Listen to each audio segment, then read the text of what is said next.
할렐루야. 하루하루 여러 가지 뉴스와 또 어려운 상황에 살아가지만 그래도 우리에게 하나님이 계시고 천국이 있기 때문에 우리가 그 모든 상황을 이겨내고 승리할 줄 믿습니다. 그런 의미에서 우리 옆에 계신 분에게 이렇게 인사합시다. 우리 승리합시다. 예, 옆에 계신 분이 한참 떨어져 있어 좀 멀죠. 네. 오늘 계속해서 저에게 설교의 시간이 주어질 때마다 이 코로나 시대를 비롯해서 마지막 시대를 살아가는 우리들에게 하나님께서 주시는 선지서를 통해서 우리에게 주시는 하나님의 뜻, 그것을 알고 찾고 또 함께 고민하고 그렇게 살아가고자 합니다. 그래서 오늘은 그 다음 순서로 아모스라는 성경을 같이 읽었습니다. 여러분, 아모스는 많이 들어보셨죠? 네, 많이 들어보셨죠? 보통 선지자 이라면 우리가 엘리야, 엘리사와 더불어서 이사야, 예레미야, 에스겔, 다니엘, 또 요나, 호세아라는 선지자도 있고요. 그에 못지않게 선지자들 사이에서는 제법 유명하고 사실은 선지서 중에 시간 순서로는 가장 앞쪽에 위치했던 선지자가 바로 이 아모스라는 선지자입니다. 그래서 아마 성경 공부를 해보신 분들이라면 이 아모스 선지자가 얼마나 분명한 말씀을 전했는지, 그리고 그의 성격 때문에 또 그가 가진 직업 때문에 어떤 별명을 가지고 있는지를 한 번쯤 들어보셨을 겁니다. 여러분, 아모스에게는 두 가지 별명이 있었는데 하나는 그의 직업 때문에 생긴 별명입니다. 아모스는 전문 선지자가 아니었고요. 그가 자기의 신분을 밝히는 대로 그는 뽕나무를 치는 목자였습니다. 뽕나무도 재배하고 양도 치는 두 가지 직업을 가지고 있던 목자였고요. 그의 성격 때문에 나오는 별명이 하나가 있는데 좀 이게 경상도 말로 표현한다면 대쪽 같은 사람, 아주 올곧은 사람, 아주 바른 생활의 사나이고 성경에 표현한다면 정의의 선지자고 공의의 선지자입니다. 그러니까 아모스를 한마디로 표현한다면요, 그는 하나님의 말씀이라면 무엇이든지 행할 준비가 되어 있고 그대로 살아갈 준비가 되어 있는데 하나님이 그를 데리고 하나님의 말씀을 전하게 하셔서 그는 하나님의 공의와 정의를 하나님의 사람들에게 전해주었던 그런 통로가 되었던 것입니다.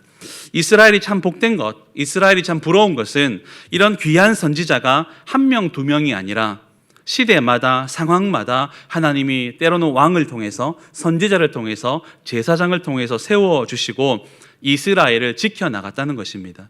간절히 소망하고 기도하는 것은 우리 사랑하는 대한민국과 한국교회, 그리고 우리 하동지역과 우리 진교교회에 이처럼 귀한 하나님의 사람들이 많이 세워져서 불의에 굴하지 않고 힘에 굴복하지 않는 교회와 나라를 세워가기를 간절히 소망합니다. 근데 아모스 선지자가 이렇게 좀 대쪽같이 아주 올곧게 자신의 주어진 사명을 끝까지 잘 감당하며 정의와 공의를 외치다 보니까 주변에서 많은 질타를 받았는데 그러함에도 불구하고 주변의 눈치를 보지 않았던 이유가 있습니다. 그것은 첫 번째는 아까 말씀드렸던 자신의 성격 때문이었고, 또 하나는 돈이나 힘이나 어떤 자리에 연연하지 않은 상관없는 다른 나라 사람이었기 때문이었습니다. 여러분, 좀 이해를 하셔야 될 게 있는데 지금 아모스 선지자가 말씀을 전하고 있는 것은 북쪽 이스라엘입니다. 우리로 말하면 우리나라랑 좀 비슷한데 북한에 가서 하나님 말씀을 전한 겁니다. 근데 소속이 어디냐면 남쪽이었습니다.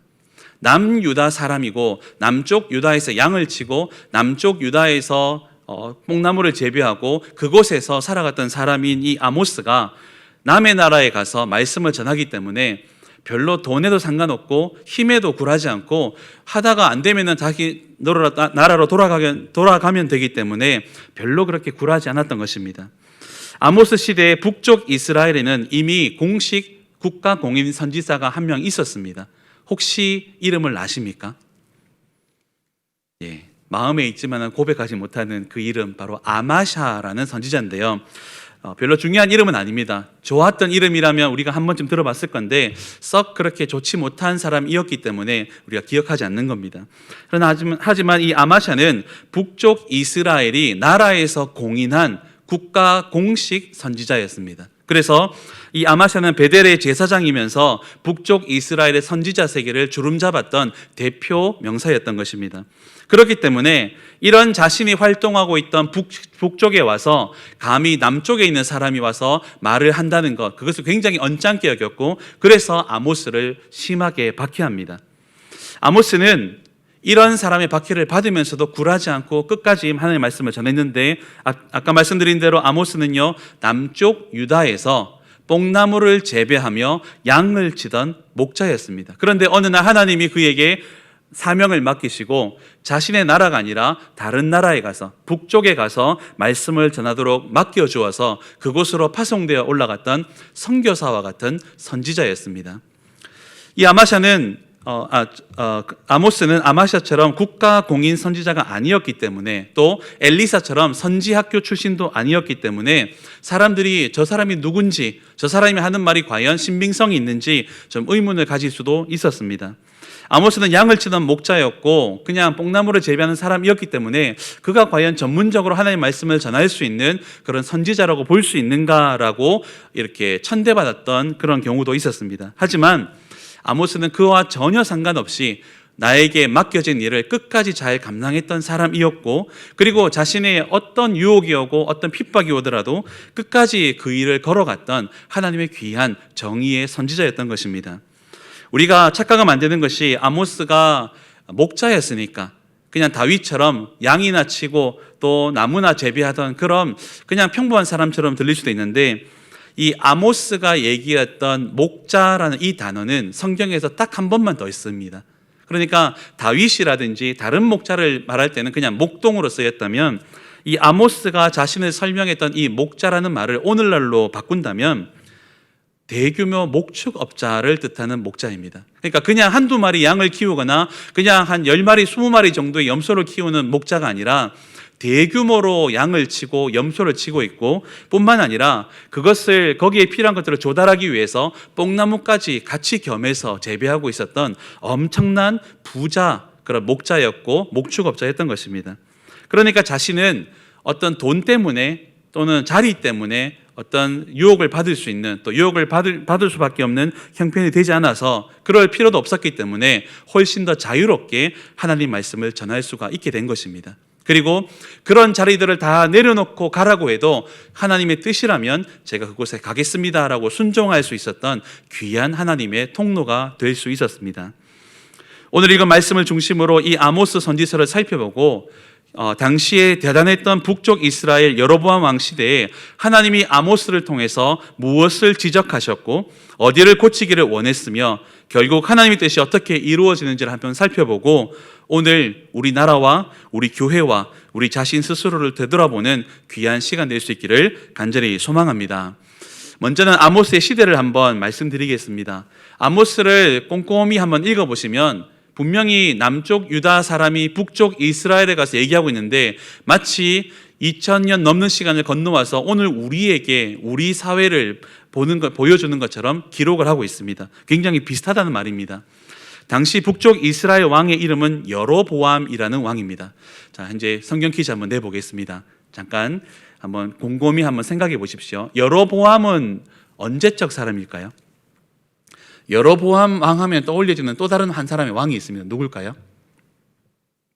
알긴 아는데 여로보암이 누구였냐면 솔로몬 왕이 죽은 다음에 그 다음에 아들 르호보암이 왕이 되었을 때 나라가 반으로 쪼개어집니다. 르호보암이 이렇게 잘못 대답을 하고, 물론 하나님의 뜻이 있어서 그렇게 구별을 해서 남쪽 유다와 북쪽 이스라엘을 나눌 때 남쪽 유다는 솔로몬의 아들이었던 르호보암이 왕이 되고요, 북쪽 이스라엘에 새롭게 나라를 세워지고 왕국을 세울 때 첫 번째 왕이었던 사람이 바로 여로보암입니다. 그런데 지금 이 아모스가 활약하던 이 시대의 여로보암은 그 사람이 아니었습니다. 그 사람은 150년 전에 첫 번째 북쪽 이스라엘의 왕이고요, 지금 이 여로보암은 그로부터 시간이 지나서 중간에 엘리야와 엘리사를 굉장히 괴롭게 했던 아합이라는 사람의 그 왕가를 진멸한 예후라는 왕이 있었습니다. 그 왕의 후손, 그가 바로 오늘 나오는 이 여로보암이고, 편의상 이 사람을 성경 공부하실 때는 여로보암 2세다라고 보통 표현을 합니다. 여로보암 2세 때가 얼만큼 대단했냐면 여로보암 2세는 북쪽 이스라엘 나라 중에 가장 오랫동안 통치했던 왕이었고요, 무려 40년이 넘는 기간을 왕으로서 다스렸고, 그 당시에 북쪽 이스라엘은 그 지역의 최대 강대국이 되었습니다. 굉장히 안정적으로 내부가 결속되었고 또 외부적으로도 주변 모든 나라들이 그 당시에 각자 자기 나라에 문제가 있어가지고 침략할 수도 없고 오히려 북쪽 이스라엘이 너무 강했기 때문에 침략하지 않을까 겁이 나고 있던 그런 상황이었습니다. 그러다 보니까 평안했던 북쪽 이스라엘에게 좀 잘 보이기 위해서 조공도 바치기도 하고 때로는 세금도 갖다 내면서 어떻게든 잘 보여야 되는 나라로 굉장히 강대했던 나라가 바로 이 당시에 북쪽 이스라엘 여로보암 왕의 시대였습니다. 아마 잘 아시는 대로 아프리카, 이 애굽을 중심, 이집트를 중심으로 한 아프리카 지역이 아람이라든지 다메섹이라든지 아수르 같은 성경에 나오는 많은 나라로 가기 위해서는 반드시 북쪽 이스라엘 지나가야 됩니다. 근데 지나갈 때 그냥 지나갈 수 있을까요? 뭐라도 내야 되겠죠. 그게 통행세도 내야 되고 장사를 하기 위해서는 관세도 내야 됩니다. 그러니까 나라가 약할 때는, 이 땅을 차지하던 나라가 약할 때는 끊임없이 침략당하고 괴롭힘 당하고 빼앗겼는데 솔로몬 때와 이 여로보암 2세 때는 너무 강했기 때문에 오히려 가만히 자리에 앉아서 지나가던 나라 사람들에게 또 상인들에게 통행세를 받고 관세만 받아도 나라의 부가 점차 많아졌던 그런 풍족한 시대를 살아갔던 것입니다. 여로보암 2세 시대, 바로 이 아모스의 시대는 너무나 돈이 많아서 풍족하고 풍요로운 시대였던 것입니다. 그런데 중요한 것은 이런 풍요로운 부가 공평하게 전 국민에게 나눠지는 것이 아니라 그 당시에 소수의 권력자들에게 다 집중되어 버렸습니다. 엄청난 돈이 모이는데 그것이 다 불공평하게 나누어지니까 자연스럽게 사람들 사이에 갈등이 생겨지고 가난한 사람은 더 가난해지고 부한 사람은 더 부해지는 그런 현상이 자꾸 나타나게 된 것입니다. 아모스가 기록하는 이 시대를 이렇게 성경은 표현합니다.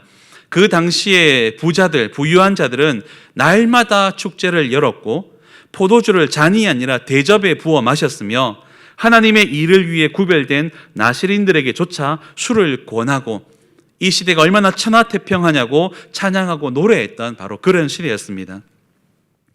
장사하는 사람들은 추를 속여서 사람들을 속였고 재판하는 사람들도 뇌물을 받고 불공정한 판결을 내리고 있다라고 아모스는 그 당시를 표현하고 있습니다. 심지어 선지자와 제사장들까지도 하나님의 말씀을 바로 전하지 않고 세상의 권력과 힘과 논리, 특별히 돈에 의해서 그들이 듣고 싶어하는 말, 그들이 듣기에 좋아하는 말들만 가지고 말씀을 전하고 그들의 사역을 감당했습니다. 그 중에 대표적인 선지자가 앞서 말씀드렸던 아마샤라는 선지자였던 것입니다.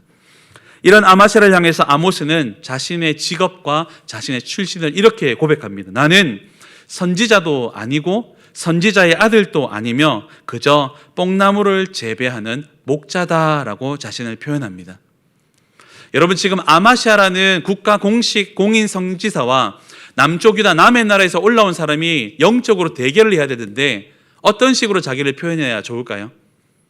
여러분, 이렇게 한번 표현해 보겠습니다. 여기 쌍계사에 있는 주지스랑, 왜냐하면 그 스님들은 저를 목사님을 안 부르고 목사라 부르거든요. 그러니까 저도 그들을 스님이라 부를 수 없으니까 쓰라고 해야 됩니다. 참고하시기 바랍니다. 그러니까 뭐 그분들이 우리 교회 장로님 보고 장로님이라 하겠습니까? 장로라 하잖아요. 그러니까 우리도 그분들을 쓰라고 불러줘야 됩니다. 어쨌든 쌍계사에 있는 주지스와 제가 영적으로 한번 붙어야 됩니다. 그럼 제가 뭐라고 저를 소개를 해야 될까요? 저는 똑똑하지도 않고 가진 것도 없고 볼품이 없고 저는 무식한 사람입니다. 이렇게 하면은 싸움이 되겠습니까? 안 되죠. 뭐라고 해야 되겠습니까? 나는 정통적인 신학을 배우고 아주 대단하게 아주 엄청난 학교에서 제가 졸업했으며 제가 가진 재산이, 제가 가진 힘이, 제가 가진 능력이 이만큼입니다 라고 해야 뭔가 조금 대결이 될 것 같지 않습니까? 그런데 지금 이 아모스가 자신을 어떻게 표현하냐면 난 선지자 아니야. 그리고 난 선지자의 아들도 아니야. 나는 그저 뽕나무를 재배하는 목자일 뿐이야 라고 얘기합니다. 이걸 그냥 들으면은 아모스가 아마샤에게 조금 밀렸는가 보다, 조금 겁을 먹었는가 보다라고 생각할 수 있는데 사실은 그런 목적이 아니었습니다.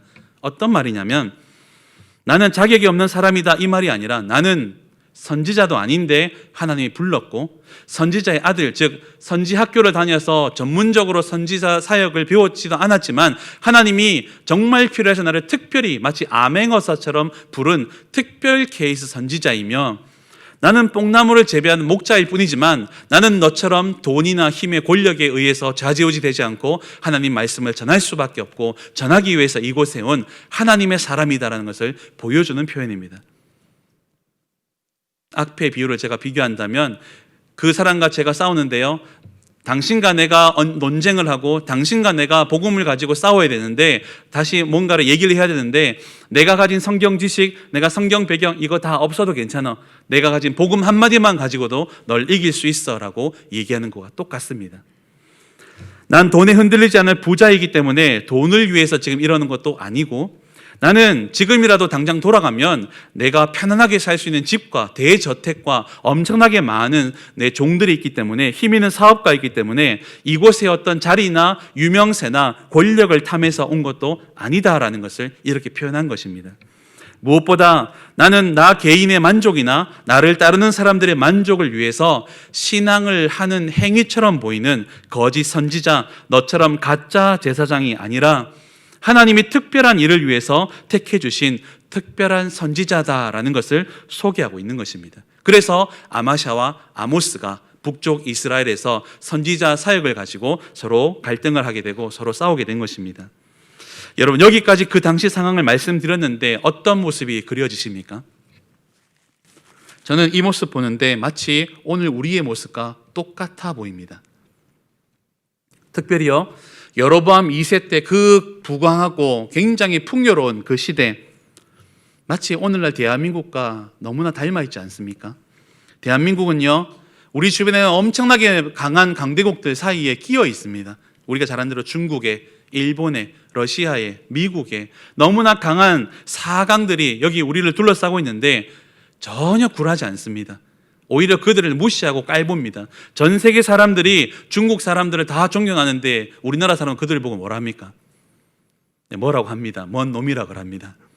전 세계 사람들이 일본 사람들이 가진 기술과 그들의 국민성을 높이는데 우리는 일본 사람들을 뭐라고 합니까? 뭐라고 합니다. 차마 말할 수 없어서. 전 세계 사람들이 이 지역을 보면서 도무지 이해 안 되는 나라가 하나 있는데, 저 강한 나라들 사이에 끼어 있는데 그 나라가 경제 대국입니다. 군사 대국이 되었고요, 스포츠가 강국이고 이제 문화를 수출하는 나라가 된 겁니다. 코로나를 겪으면서 너무 어렵지만 오히려 코로나 덕분에 우리는 이제 의료 강국이라는 말까지 붙어진 것입니다. 여러분, 이렇게 나라가 위상이 높아지는 것은 너무 좋은 일 아닙니까? 우리나라가 잘 살고 있고 괜찮아 보인다는 것입니다. 이렇게 되면 가장 좋은 것은 선교사님들의 안전과 그 사역들입니다.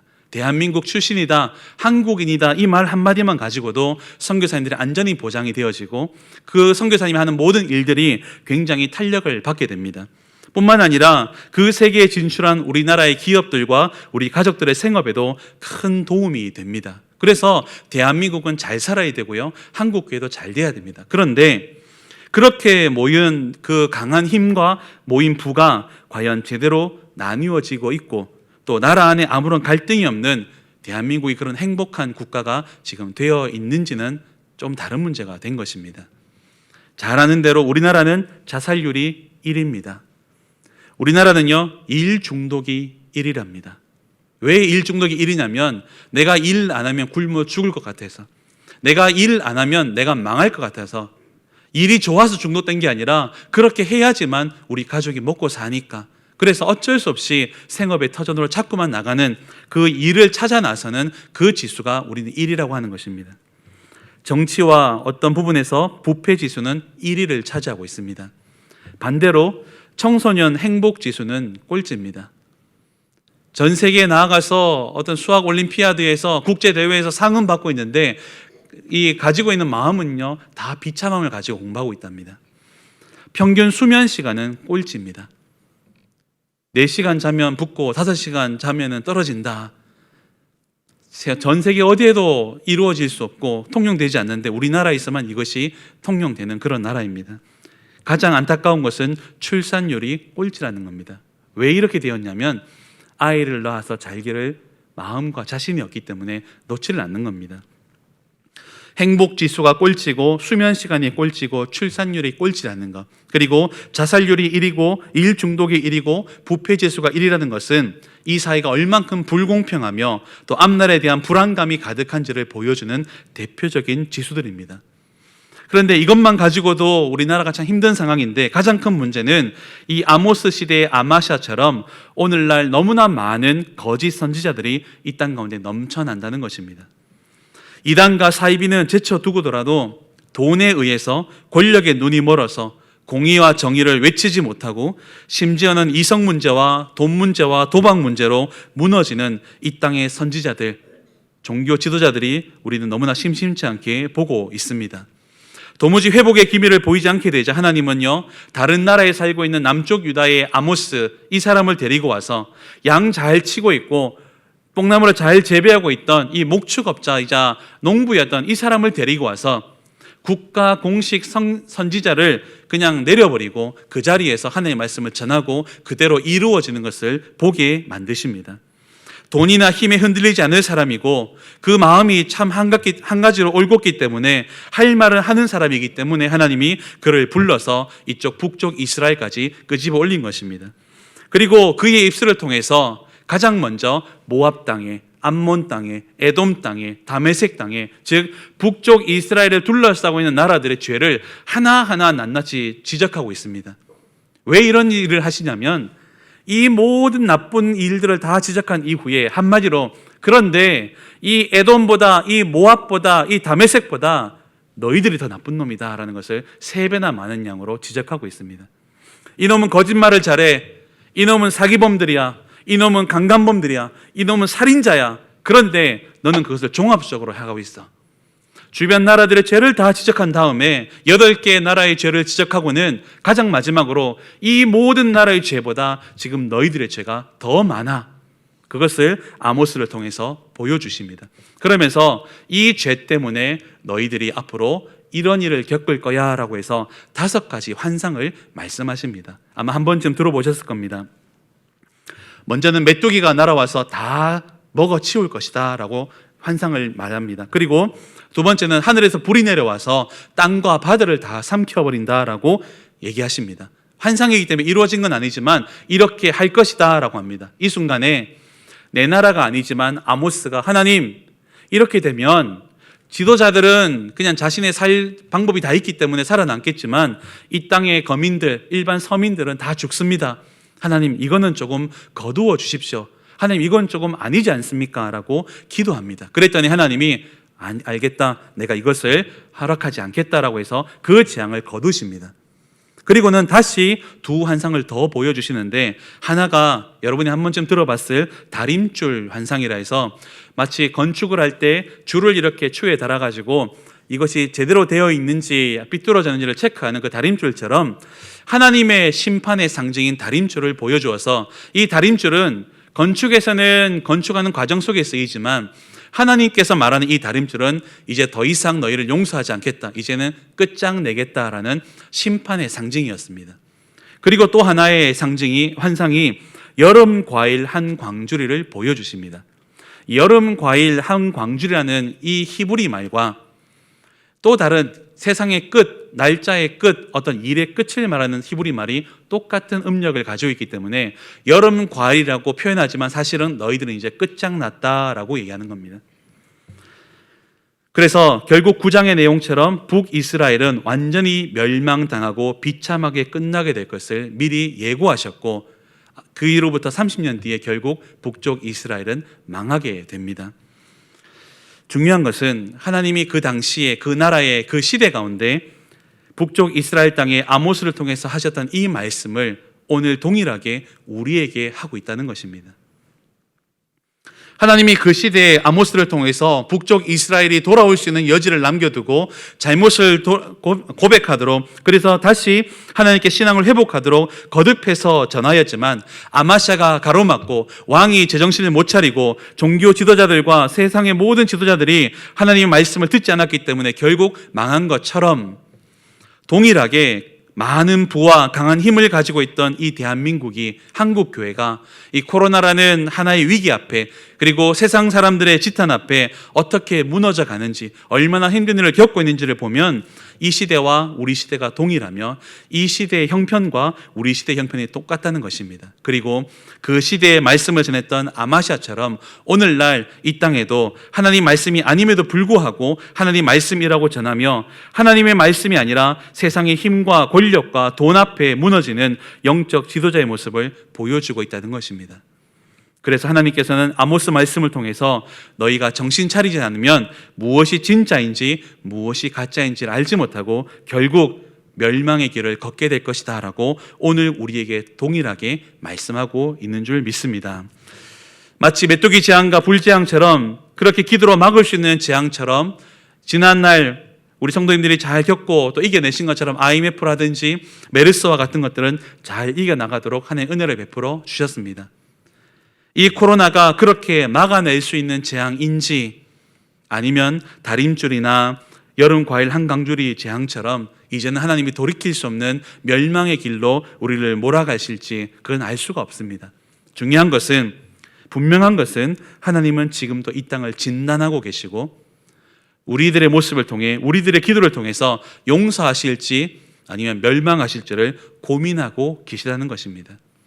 하나님의 뜻을 우리가 돌이켜달라고 기도하지 않는다면 이대로 그냥 가버리는 것입니다. 하지만 이 위기 앞에서, 교회의 위기와 코로나의 위기 앞에서 우리가 마음을 다스리고 또 우리 자신을 돌아보면서 내 안에 잘못한 것은 없는지, 다른 사람 탓이 아니라 내 안에 잘못은 없는지, 우리 교회가 잘못한 건 없었는지, 한국 교회가 실수하고 있었던 건 없었는지를 돌아볼 때 하나님은 용서의 길로 다시 돌아서실 것입니다. 하지만 우리가 그러함에도 불구하고, 이렇게 하나님이 경고의 사인을 줌에도 불구하고 끝까지 그 길을 걸어가 버린다면 결국 북쪽 이스라엘처럼 이 나라도, 이 교회도, 우리들도 결국 멸망의 길을 걸을 수밖에 없다는 것을 아모스는 우리에게 말해주고 있습니다.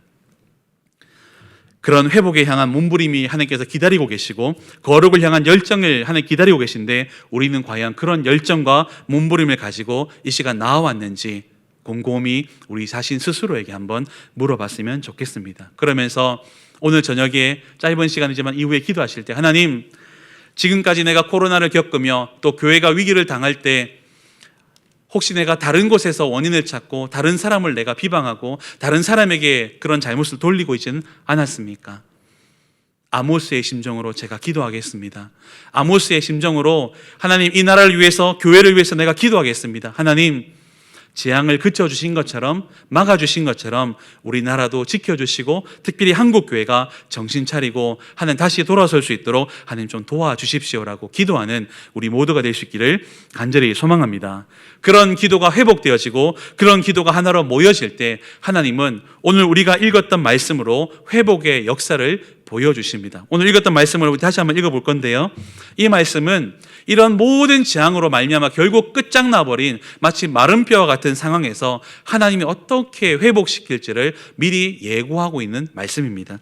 여러분 11절 12절 말씀을 우리 한 목소리로 함께 읽어보도록 하겠습니다. 시작. 그날에 내가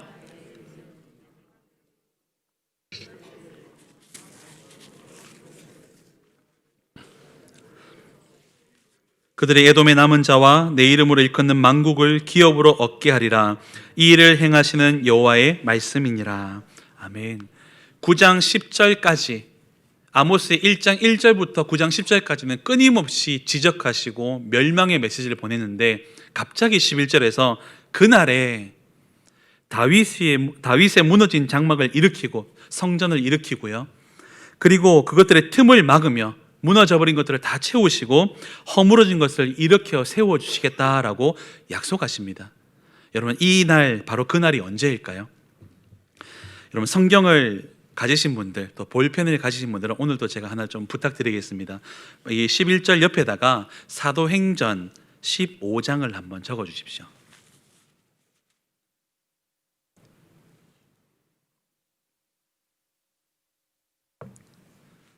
볼펜 가지고 와야 될 건데, 그렇죠? 사도행전 15장에 보면 1차 예루살렘 총회, 즉 이 땅에 교회가 세워지고 첫 번째로 교회의 총회가 이루어지는데 바로 그날 이방인들이 교회에 들어올 수 있는지 없는지를 이렇게 같이 의논했던 바로 그날에 야고보 사도의 입을 통해서 이 말씀이 다시 고백되어집니다.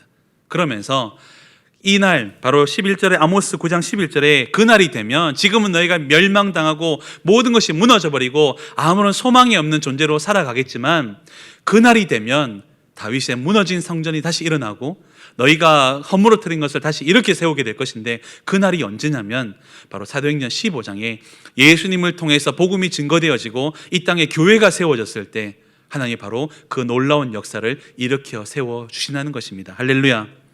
그렇기 때문에 이 땅의 진정한 회복, 정말 이 멸망 끝자락에 있다가도 다시 하나님 앞에 돌아오시는 회복의 근거와 회복의 열쇠는 누가 지고 있는 것입니까?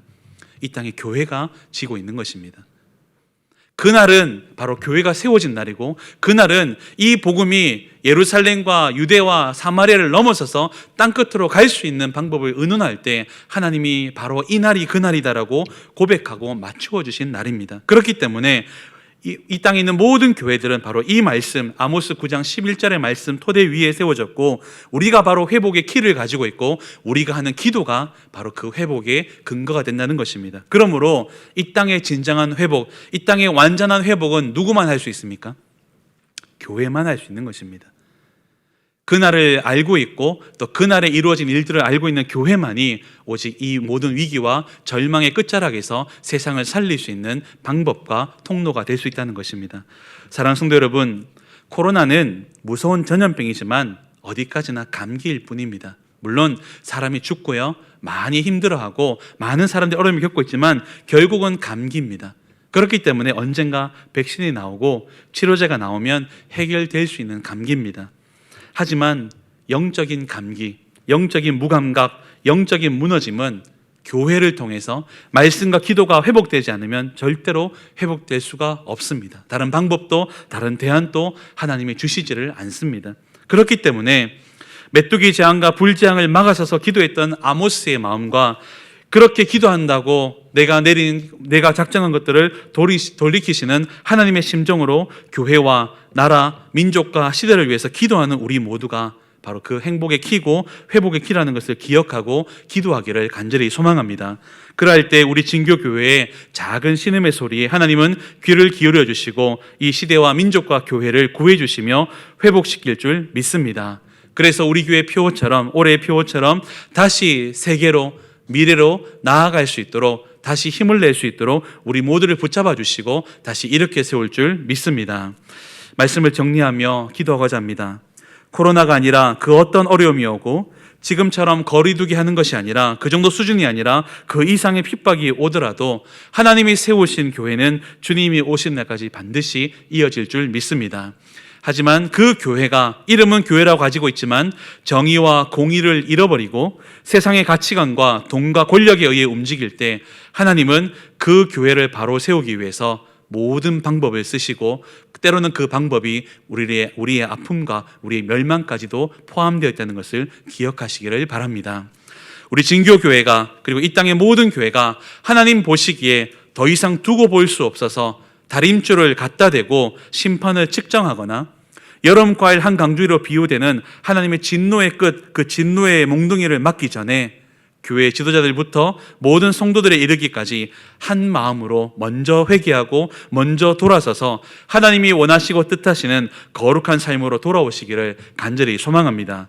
그래서 아모스를 통해서 선포된 그 말씀 그대로 우리를 통해 바로 그날, 우리 교회를 통해서 바로 그날 이루어진 하나님의 놀라운 회복의 역사가 우리 진교교회와 우리 한 사람 한 사람의 기도를 통해서 온전하게 이루어지기를, 그래서 우리가 이 땅의 빛과 소금의 역할을 잘 감당하는 우리 모두가 될 수 있기를 예수님 이름으로 간절히 소망하고 기도합니다.